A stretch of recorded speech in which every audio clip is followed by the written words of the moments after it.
ఒక బస్సు ప్రమాదం తల్లిదండ్రులకి పిల్లల్ని లేకుండా చేసింది, పిల్లలకి తల్లిదండ్రులు లేకుండా చేసింది.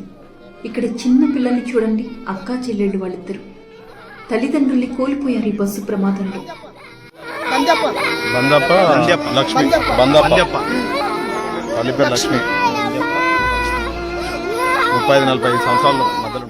నాయమ్మ నాయమ్మ చెప్పకుండా పోతివాయే, బిడ్డల్ని వదిలేసి పోతివాయే అంటూ ఆ బిడ్డ ఏడుస్తూ ఉంటే ఆ పిల్ల కన్నీళ్లని తుడిచే వాళ్ళెవరు?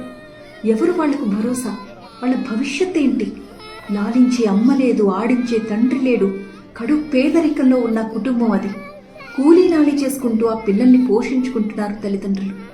పాపం వాళ్ళకి ఆరోగ్యం బాగాలేకపోతే హైదరాబాద్ పోయి పెద్ద ఆసుపత్రిలో చూపించుకుందాం అని చెప్పి ఎర్లీ మార్నింగ్ బయలుదేరి వెళ్లారు. పిల్లలకు కూడా చెప్పలేదు వెళ్ళేటప్పుడు, అంత పొద్దున్నే వాళ్ళని లేపడం ఎందుకు, డిస్టర్బ్ అవుతారని చెప్పి.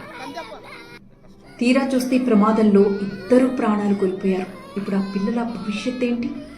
వాళ్ళని చూస్తే గుండె తరుక్కుపోతోంది. కూలీ నాలి చేసుకుంటూ ఆ పిల్లల్ని పెంచి పోషించుకుంటున్న తల్లిదండ్రులు లేకపోయేసరికి ఇప్పుడు వాళ్ళని ఎవరు చూసుకుంటారు? కంటికి ధారగా ఏడుస్తున్నారు చిన్నపిల్లలు.